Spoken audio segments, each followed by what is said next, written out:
चिड़िया की एक ही बेटी थी, उसका नाम था गुड़िया।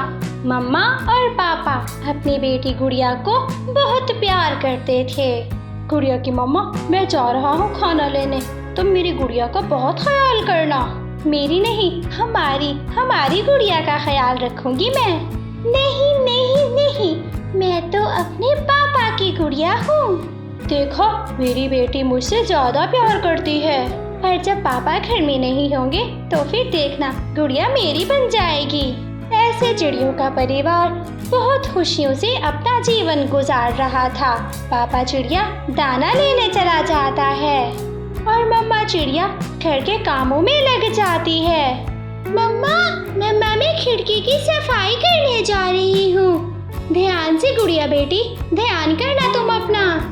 फिर गुड़िया खिड़की की सफाई करने लगती है। खिड़की में एक कांच का गिलास नीचे गिरता है और वो टूटकर किरची किरची हो जाता है। फिर गुड़िया जल्दी जल्दी से वो कांच के बिखरे हुए टुकड़ों को संभालने लगती है तो वो कांच के टुकड़े गुड़िया के पंख में लग जाते हैं। गुड़िया बेटी, क्या हुआ? ये आवाज कैसी थी?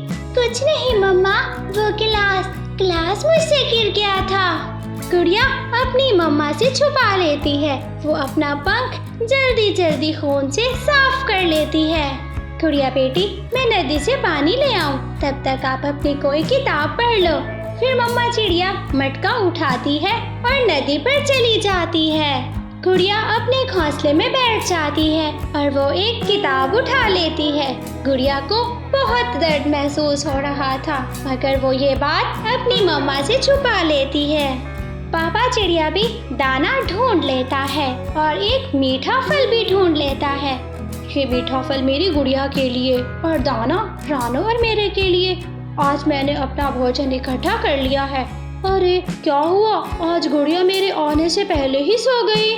ना जाने क्या बात हो गई है। जब मैं घर में थी तो गुड़िया चुप चुप बैठी हुई थी। मैं नदी से पानी लेने गई, वापस आकर देखा गुड़िया तो घोंसले में सो रही थी। रानो, मैं तो एक बात सोच रहा हूँ कि मैं गुड़िया के बिना कैसे रहूँगा। आप कैसी बातें करते हो? भले हमारी गुड़िया कहाँ जा रही है? और जब गुड़िया की शादी हो जाएगी तो मैं कैसे रहूँगा अपनी बेटी गुड़िया के बिना? अरे अभी तो गुड़िया की शादी में बहुत समय है, आप भी कैसी कैसी बातें लेकर बैठ जाते हैं। ऐसे अपनी बेटी गुड़िया की बातें करते करते दोनों माता पिता सो जाते हैं। सुबह हो जाती है। गुड़िया के पापा, गुड़िया को तो बहुत तेज बुखार है। पापा चिड़िया बहुत घबराकर गुड़िया के पास आता है। गुड़िया बेटी, ये क्या? आपके पंख पर तो घाव है। रानो, इसे क्या हुआ? घाव किस चीज का लग गया? अपने पापा का सवाल सुनकर गुड़िया आहिस्ता से बोलती है, पापा कल मुझे कांच चुभ गया था। मगर गुड़िया, आपने मुझे क्यों नहीं बताया? बुरी बात है। गुड़िया बेटी अपने मम्मा पापा से कुछ भी नहीं छुपाते। रानो, मैं अपनी बेटी गुड़िया को बुलबुल डॉक्टर के पास लेकर जाता हूँ। फिर पापा चिड़िया अपनी बेटी गुड़िया को बुलबुल डॉक्टर के पास ले जाता है। ये कांच का टुकड़ा पंख के बिल्कुल अंदर है। अंदर घाव ज्यादा है, ऊपर की तरफ थोड़ा सा तो निशान है। ये पंख ऐसे ठीक नहीं होगा जब तक हम इसके पंख से कांच नहीं निकालेंगे। डॉक्टर जी, तो अब क्या बनेगा? मेरी बेटी गुड़िया का पंख कैसे ठीक होगा? शायद आपकी बेटी का ये पंख हमें काटना पड़ जाए, क्योंकि जख्म बहुत गहरा हो चुका है। नहीं पापा, मुझे घर जाना है, मुझे मम्मा के पास जाना है। प्लीज पापा, मुझे मेरे घर ले जाएं। मैं किसी को अपना पंख नहीं काटने दूंगी। चुप हो जाओ गुड़िया बेटी, आप बिल्कुल ठीक हो जाओगी। मैं भी आपका पंख नहीं काटने दूंगा। फिर पापा चिड़िया अपनी बेटी को उठाकर उसे घर ले आता है और रानो को डॉक्टर की कही हुई सारी बात बताता है। आप चिंता मत करो, मेरी बेटी गुड़िया को कुछ नहीं होगा। इसका पंख काटने की जरूरत नहीं पड़ेगी। मेरी बेटी ऐसे ही ठीक हो जाएगी। मैं कल ही अपनी बेटी को दूसरे जंगल ले जाऊंगी, माँ वाले जंगल। वहाँ पर एक वैद्य जी हैं, जब मैं बचपन में बीमार हुआ करती थी तो मेरी माँ भी मुझे उस वैद्य जी के पास ले जाया करती थी। देखना, मेरी बेटी बिल्कुल ठीक हो जाएगी। मम्मा चिड़िया उड़ती है और वो कबूतर के पास जाती है। कबूतर भैया, मेरी बेटी के पंख में कांच चुभ गया है। मैंने उसका इलाज करवाने दूसरे जगह जाना है। क्या आपके पास थोड़े से पैसे हैं? मैं आपके पैसे बहुत जल्द लौटा दूंगी। माफ करना चिड़िया बहन, मैंने कल ही घर का किराया दिया है। इस समय तो मेरे पास कुछ भी नहीं है, फूटी कौड़ी भी नहीं है। माँ चिड़िया बेचारी रोती हुई वहाँ से चली जाती है। रास्ते में उसको गोरी कभी मिलती है। चिड़िया, क्या हुआ है? क्यों तुमने रो रो के अपना बुरा हाल किया हुआ है? गोरी, मेरी गुड़िया के पंख में कांच चुभ गया है और बुलबुल डॉक्टर ने कहा है कि हमें उसका पंख काटना पड़ेगा। शांत हो जाओ चिड़िया, हौसला रखो और बताओ तुमने अब क्या सोचा है? क्या करना है गुड़िया का? माँ वाले जंगल में एक वैद्य जी है, वहाँ लेकर जाना है मैंने अपनी बेटी गुड़िया को। अच्छा, मैं सब समझ गई। मैं अभी कालू को लेकर आती हूँ। कालू हमें अपने ऑटो में लेकर जाएगा, मैं भी तुम्हारे साथ ही जाऊंगी। चिड़िया को थोड़ा हौसला मिलता है। फिर रानो चिड़िया अपने घर चली जाती है। क्या बना? क्या करना है अब हमने? गुड़िया के पंख से कांच कैसे निकलवाएंगे? गोरी कभी ऑटो लेकर आ रही है, कालू कौवा हमें लेकर जाएगा माँ वाले जंगल। हम गुड़िया को माँ वाले जंगल से इलाज करवाएंगे। इतने में ऑटो का हॉर्न बजता है। गुड़िया के पापा गोरी और कालू आ गए। मैं गुड़िया को लेकर जाती हूँ, आप चिंता मत करना, हमारी बेटी गुड़िया बिल्कुल ठीक हो जाएगी। मम्मा पापा को भी साथ लेकर जाएं। गुड़िया बेटी, आप जाओ, मुझे विश्वास है आप बिल्कुल ठीक होकर वापस आओगी।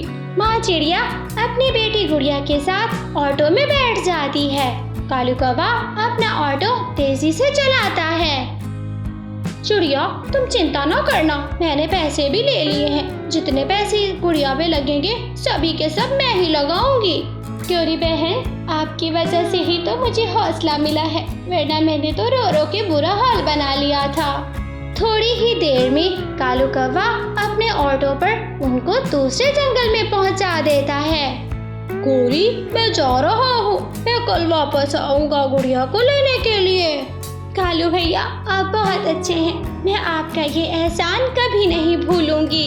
कालू, तुम जग्गू का बहुत ध्यान रखना, बाहर न जाने देना तुम उसको। फिर कालू कौवा अपना ऑटो चलाकर वहाँ से वापस चला जाता है। फिर चिड़िया और गोरी कभी गुड़िया को लेकर गुड़िया की नानो के घर चली जाती हैं। अब रानो शांत हो गई थी। वो आराम से अपनी माँ को सारी बात बताती है। माँ जी, मैंने समझा दिया है रानो को कि डॉक्टरों की सारी बातें सच्ची नहीं होती। रानो बेटी, तुम्हें परेशान होने की बिल्कुल जरूरत नहीं है। मैं अभी आती हूँ और तुम्हें इलाज बताती हूँ। फिर गुड़िया की नानो अंदर कमरे से एक किताब लेकर बाहर आती है। रानो, ये वाली जड़ी बूटी कहीं से ढूंढ कर लाओ। अगर इसका रस न जोड़ कर लगाओगी तो कांच पंख से खुद ब खुद बाहर आ जाएगा। रानो, कल क्या, अभी चलो, हम अभी इस बूटी की खोज के लिए जाती हैं। रानो बेटी, पहाड़ों के पास ये वाली जड़ी बूटी आसानी से मिल सकती है। फिर गोरी और रानो घर से निकल जाती है। वो थोड़ी ही दूर अभी गई थी कि रास्ते में बारिश शुरू हो जाती है। खुद को बारिश से बचाने के लिए रानो और गोरी एक छप्पर के नीचे बैठ जाती हैं। उस छप्पर में पहले ही मिठू तोता वहाँ पर बैठा हुआ था। आप इतनी दूर क्या करने आई हैं? इस बारिश में कोई मजबूरी थी क्या? फिर चिड़िया उस जड़ी बूटी की मिठू तोते को तस्वीर दिखाती है। हम ये वाली जड़ी बूटी की खोज करने जा रही थी। ये तो घाव पर लगाने वाली जड़ी बूटी है। वो सामने बड़े पेड़ के पास ही तुम्हें मिल जाएगी ये वाली जड़ी बूटी। उस बड़े पेड़ के पास जैसे ही रानो चिड़िया जाती है उसे वो वाली जड़ी बूटी नजर आ जाती है। रानो, जल्दी से तोड़ो ये वाली जड़ी बूटी, समय नहीं है हमारे पास। इसी बारिश में ही भीगते हुए हमें वापस जाना होगा। फिर गौरी और रानो वो वाली जड़ी बूटी लेकर घर आ जाती हैं। फिर गुड़िया की नानो उस जड़ी बूटी को एक कटोरी में कूटकर उसको पीस लेती है और फिर गुड़िया के पंख पर लगा देती है। नानो बेटी और गौरी बेटी, आप जब से आए हो आपने कुछ भी नहीं खाया। जाओ, रसोई में खाना बना के रखा है, वो तो खा लो। पर माँ, मेरी बेटी गुड़िया कब ठीक होगी? तुम गुड़िया की चिंता ना करो, देखना गुड़िया बिल्कुल ठीक हो जाएगी। मम्मा मेरे पंख में अब दर्द से आराम है और दर्द नहीं हो रहा मुझे। फिर जैसे ही सुबह होती है, गुड़िया की नानो गुड़िया के पंख से पट्टी उतारती है। फिर वो एक कांच का टुकड़ा गुड़िया के पंख से बाहर निकल आता है, जिसे देख माँ चिड़िया की खुशी की इंतहा नहीं रहती। निकल गया माँ, देखो मेरी बेटी के पंख से वो कांच का टुकड़ा निकल गया। बारिश तो उस दिन भी बहुत तेज थी, लेकिन गुड़िया की मम्मा खुशी में कालू को बुलाती है और वो ऑटो पर बैठकर अपने जंगल वापस आ जाती हैं। पापा चिड़िया सारी रात अपनी बेटी को अपने सीने से लगाए रखता है और अपनी आंखें खोले भी ये था पापा चिड़िया। फिर चिड़ियों का वो परिवार खुशी खुशी रहने लगता है। अगर दुख आते हैं तो दुख चले भी जाते हैं। कबूतर और तोता बचपन के दोस्त थे। उनके घर पास ही थे। कबूतर और तोता दोनों एक दूसरे की मुश्किल समय में मदद किया करते थे। वो दोनों एक साथ दाना लेने जाते और उनकी पत्नियां अपने बच्चों का पीछे से बहुत ख्याल रखा करती थी। 2 छोटे बच्चे कबूतर के और 2 छोटे बच्चे मिठू तोते के थे। कबूतर यार चलो, धूप बढ़ने से पहले ही हमें जाना होगा। हाँ चलो, मैं भी तैयार हूँ। मैं तो कब से तुम्हारा ही वेट कर रहा था। फिर दोनों दोस्त कबूतर और मिठू तोता दाना लेने चले जाते हैं और इधर से दोनों की पत्नियां हरियाली तोती और लूसी कबूतरी अपने घरों की छतों पर बैठ जाती हैं। वो दोनों माएं अपने बच्चों को घास के तिनकों से दाना ढूंढते हुए देख रही थी। मम्मा, मैं झाड़ियों में जा रहा हूँ। मुझे झाड़ियों में से दाना ढूंढना है। मुझे झाड़ियाँ बहुत पसंद है। हाँ मम्मा, मैंने भी इसके साथ जाना है। नहीं, आपका वहाँ जाना बिल्कुल भी सुरक्षित नहीं है। आप अभी छोटे हो, बस आप अपनी मम्मा के सामने ही रहो। मम्मा, अगर भाई जाएगा तो फिर मैं भी जाऊंगा। और मम्मा, अगर छोटा मिठू जाएगा तो बड़ा मिठू क्यों नहीं जा सकता? फिर वो सभी बच्चे अपनी मम्माओं से परमिशन लेकर आहिस्ता आहिस्ता बातें करते करते वो झाड़ियों की तरफ पहुंच जाते हैं। एक सूखे पेड़ की डाल पर बैठा हुआ बूढ़ा कौवा जो के बच्चों पर नजर रखे हुए था। 4 बच्चे, वो भी एक साथ, कबूतर के भी और मिठू तोते के भी। ज्यादा तो नहीं उठा पाऊंगा। अरे अगर एक मिल जाए तो स्वाद ही क्या होगा। वो बुरा कौवा बच्चों पर हमला करने के लिए आता है। बच्चों को भी आसमान पर से अपने ऊपर आती हुई एक परछाई नजर आती है। बचाओ बचाओ बचाओ बचाओ। बच्चों की आवाज सुनकर पीछे से पापा कबूतर और पापा मिठू तोता बिजली की तरह आते हैं और वो भूरे कौवे पर झपट पड़ते हैं। फिर वो दोनों भूरे कौवे को मार मार के उल्लू बना देते हैं। छोड़ो, मुझे छोड़ो, मैं यहाँ पर घूमने आया था, मुझे छोड़ो। अगर तुम दोबारा यहाँ पर घूमने आए तो हम तुम्हें जान से मार देंगे। फिर भूरा कौवा वहाँ से घायल होकर निकलता है। दूर जंगल में अपने घास के तिनकों के घोंसले में आकर बैठ जाता है। बच गया, आज मैं बच गया। तुम बच्चों का ध्यान किया करो। अगर हम समय पर ना आते तो ना जाने क्या हो जाता। देख लिया बच्चों, आपको मैंने झाड़ियों के पास जाने के लिए कितना मना किया था। मम्मा इसने कहा था जाने का। मैंने नहीं, उस छोटे मिठू ने कहा था। मैंने भी नहीं कहा था। चाहे जो भी मुश्किल तरीन समय आया था, मगर वो सब बहुत खुश खुश थी कि उनके बच्चे सुरक्षित थे। दिन गुजरते गए, उस बुरे कौवे के घाव भी अब बिल्कुल ठीक हो चुके थे। ये जब तक कबूतर और मिठू तोता एक दूसरे के साथ हैं, मैं तब तक इनके बच्चों को नहीं खा सकता। कुछ ऐसा काम करना चाहिए जिससे इन दोनों की लड़ाई हो जाए। ये दोनों आपस में ही लड़ के मर जाए और मैं इनके 4 बच्चों के मांस का स्वाद लूंगा। ये सोचकर बुरा कौवा फिर से कबूतर और मिठू तोते के जंगल की ओर जाता है। वो उनके घरों के पास एक पेड़ की डाल पर बैठ जाता है। तुम दुष्ट कौवे फिर आ गए हो इधर। अगर तुम इधर अब की बार पकड़े गए तो फिर जान से जाओगे। हाँ, मेरा विश्वास करो, अब मैं गंदा कौवा नहीं हूँ। उस दिन की मार ने मेरी सोच ही बदल दी है। अब मैं अच्छा कौवा हूँ। बस मुझे एक बात समझ में नहीं आई थी, मैं तो वो पूछने आया हूँ। बताओ क्या बात समझ में नहीं आई थी तुमको? उस दिन की मार ने तो मुझे बदल दिया, लेकिन उस दिन तुम दोनों में से किसने मुझे ज्यादा मारा था? जिसने ज्यादा मारा था उसकी मार ने ही बदला है मुझको। मैं बस ये जानना चाहता हूँ कि तुम दोनों में से ज्यादा शक्तिशाली कौन है? वो मैं ही हूँ। किस तरह मैंने तुम्हारी गर्दन पकड़ी थी और फिर अपनी चोंच से तुम्हारे मुंह पर वार किया था। नहीं, ऐसी तो कोई बात भी नहीं है। तुमको याद होगा, पहले तुमको मैंने गिराया था और फिर तुम्हारे ऊपर चढ़ के बैठ गया था। तुम्हें उस दिन सबसे दर्दनाक सजा मैंने दी थी, इसलिए तो तुम डर गए और फिर तुम अच्छे पक्षी बन गए। मैं इस तरह बातों पर विश्वास नहीं करूँगा। क्या तुम दोनों अभी मुझे आपस में लड़कर दिखा सकते हो कि तुम दोनों में से शक्तिशाली कौन है? मैंने कह दिया ना कि तुझे उस दिन मैंने ही मारा था। शक्तिशाली सिर्फ मिठू तोता ही हो सकता है। अगर ऐसी बात है तो फिर आओ मिठू, लड़ो मुझसे। मैं भी बताता हूँ तुम शक्तिशाली हो या फिर मैं ज्यादा शक्तिशाली हूँ। आज तो ये बात साबित हमें कर ही देनी चाहिए।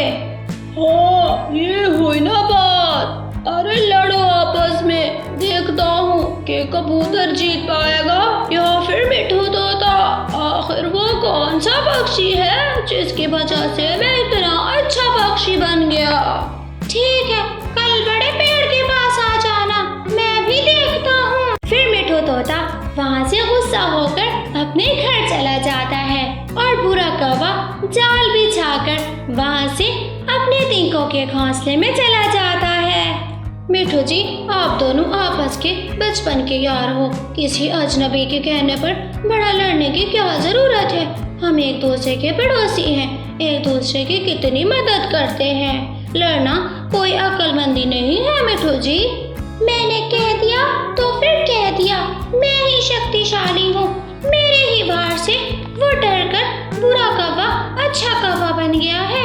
बस शक्तिशाली तो बस मैं ही हूँ। कल सचे का मैदान मैं देख लूंगा कि कौन ज्यादा शक्तिशाली है। दूसरे पक्षी भी देख लेंगे। इतने सालों से मैं ही रक्षा कर रहा हूँ उस तोते की। अगर मैं उस वक्त समय पर न आता तो वो जालिम बुरा कौवा इस तोते को भी खा जाता और फिर बच्चों को भी खा जाता। पति जी, ये जरूर उसकी कोई ना कोई चाल होगी। अब उसकी चाल में मत आइए। देखें, कौवे हमेशा से रंग के भी काले और दिल के भी काले।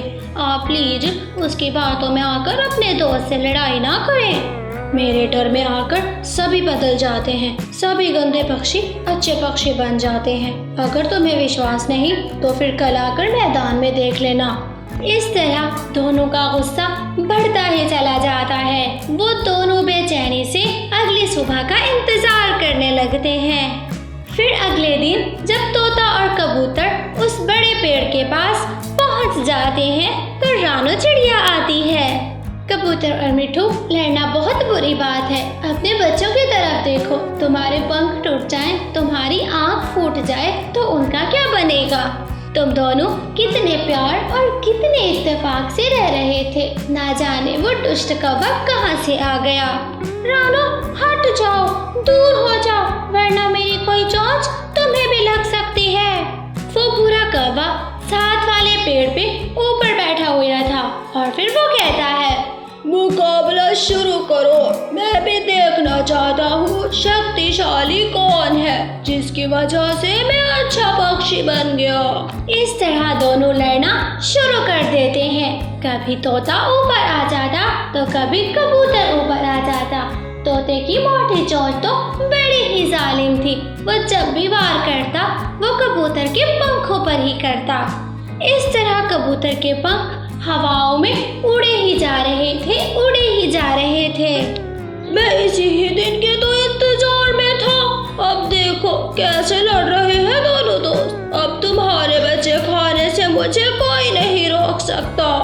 वो वापस उनके घरों की ओर जाता है और उनके बच्चों पर हमला करने ही वाला था कि ऊपर से मम्मा कबूतरी और मम्मा तोती डंडे लेकर आ जाती हैं। फिर डंडे लेकर भूरा कौवा वहां से भाग जाता है। बच गया, आज फिर बच गया। अरे मुझे क्या पता था कि मैं इन दोनों को तो लड़वा रहा हूँ, लेकिन मुश्किल समय में उनकी पत्नियां भी एक दूसरे की बहुत मदद करती हैं। और जब हरियाली और कबूतरी जाकर अपने अपने पति को ये बात बताती है कि बुरा कौवा किस तरह उनके बच्चों पर हमला आवर होने लगा था, तो फिर वो दोनों एक दूसरे के सामने बहुत शर्मिंदा होते हैं। यार कबूतर, क्या ये उसकी चाल थी? हमने सीख लिया।